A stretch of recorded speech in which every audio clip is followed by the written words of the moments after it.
Libra, hi! Welcome to Mr. Queen PH at itinan natin ang energies na parating sa inyo ngayong solar eclipse in Aries na mangyayari ngayong April 8 to 9, 2024. Depende na yan kung saan bansa kayo nakatira. Pero dito sa Pilipinas, yan ay sa April 9, 2024 at 2:20 a.m. So sa madaling araw yan. So ano nga ba itong solar eclipse na to? This is when the moon comes between the sun and the earth. So yung buwan pumapagitna sa araw at sa earth. Kaya the moon is blocking the light, no? Binablock niya yung liwanag na nanggagaling sa sun papunta sa earth. Kaya may mga parts sa mundo na magiging dark, no? Magiging madilim kahit na umaga. Okay? So in spiritual sense naman, ito ay simbolo or sinyales ng malaking pagbabago, no? This is also a new moon, so syempre it's about new beginnings, new opportunities, new pathways. And itong mga new beginnings na to, these are unexpected, unpredictable, and most of the time exciting, no? So pwede itong pagbabago sa inyong relationships, career, business, or sa inyong sarili. Okay, depende na sa sign na sa area of life na maapektuhan ng inyong sa inyong natal chart. So for this reading, this is maaari itong mag-resonate sa mga Libra rising. So if you are Libra sun, Libra moon, pwede rin namang mag-resonate sa inyo, but mas accurate siya sa Libra rising. So kung gusto niyo malaman kung ano yung inyong rising sign, meron tayong link sa description kung paano malaman, no? Kailangan niyo ng birth information.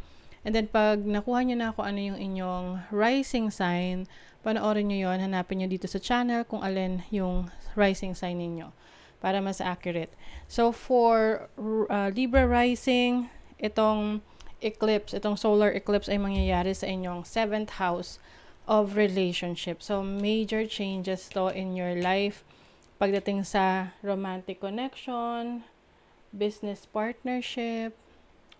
So maaring may mga biglaang endings na magli-lead sa new beginnings, new chapter ng inyong buhay. So if you are single for a very long time, maaring may mga fated events na mangyayari during this period para ma-lead ka sa iyong soulmate or sa iyong fated romantic partner or even business partnership.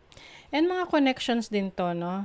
Mga taong malapit sa'yo. Pwedeng best friend, pwedeng kamag-anak na malapit sa'yo. Okay?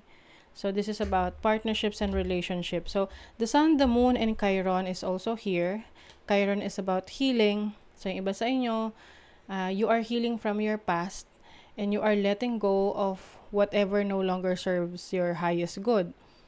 Ito yung mga pain in the past, mga failed relationships, failed connections, failed partnerships na ngayon you are finally facing it and healing kung ano yung sa tingin mo na dapat mong matutunan doon sa experience na yon, and you are letting that go and you are now open to a new experience pagdating sa pakikipagrelasyon. So you are more empowered during this time.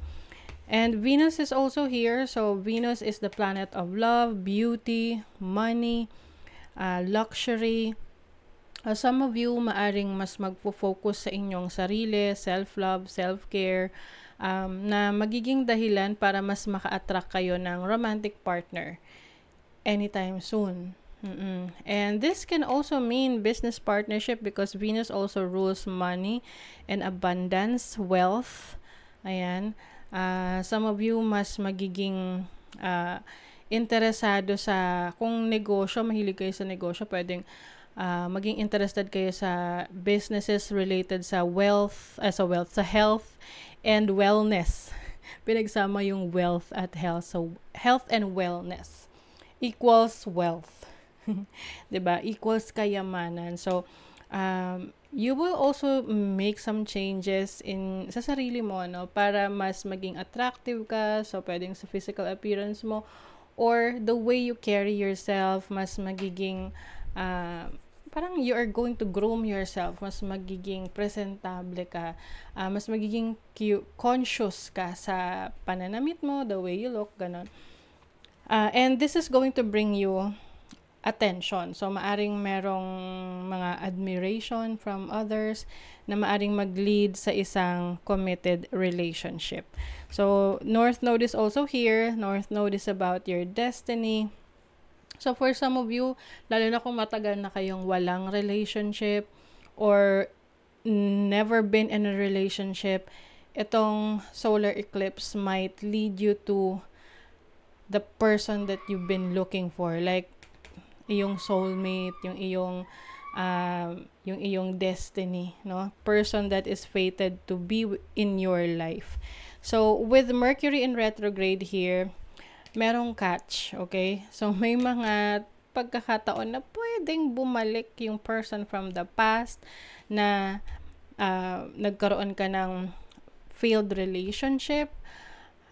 Ito kasi yung time na maaring ma-realize mo na pagbalik niya, na-realize mo na hindi mo na pala siya mahal or hindi pala talaga siya yung para sa'yo. Because you have healed from that past na kung dati parang hinahabol-habol mo siya, gusto mong ayusin, pero siya yung umiiwas, umaayaw. So ngayon, pwedeng siya ngayon yung babalik. Lalo na't nakikita niya na malaki na yung pinagbago mo, no, in terms of your standards, your status in life. Maaring mas successful ka ngayon, mas attractive ka ngayon. So, maaring ma-attract mo rin yung person from the past. So, that's why you have to be careful in dealing with them kasi posibleng bumalik yung dating problema nyo na hindi mo pa pala nahi-heal. Okay? So, maari ring ito rin yung maging dahilan para ma-realize mo na, oops, hindi pa pala ako nakaka-move on from that person. So, I need to do some shadow work. So, inaayos mo ngayon. And that's why you have to be careful in entertaining yung person from the past, lalo na kung naging toxic yung situation mo with that person. This also applies sa mga business partnership in the past. Halimbawa, meron kayong project, business together na hindi nag-work, hindi naging successful, and now bumabalik to try again. And you have to reconsider kung gusto mo ulit na mag-take ng risk with that business partner, okay, with the same business. Kasi Mercury is in retrograde the whole month of April, hanggang April 25, so meron pa yung post-shadow, so that's why you have to be careful in your decision making, your communication, maging maingat sa mga sasabihin, sa mga pangako, sa mga commitment, dahil baka makapag-commit ka ng hindi ka naman talaga sigurado. Okay? So, let's see. You have the Knight of Cups. Oh, marami talagang magiging interested sa inyo, Libra. Maaring yung iba, ito yung bugso ng damdamin eh. So, that's why, you have to manage and control your emotions. Na minsan, masyadong heightened yung emotions natin na nakakagawa tayo ng mga bagay na in the end pagsisisihan natin, no? So, medyo magiging mapusok yung iba sa inyo. Just make sure na you will be responsible sa mga magiging consequences ng mga actions ninyo.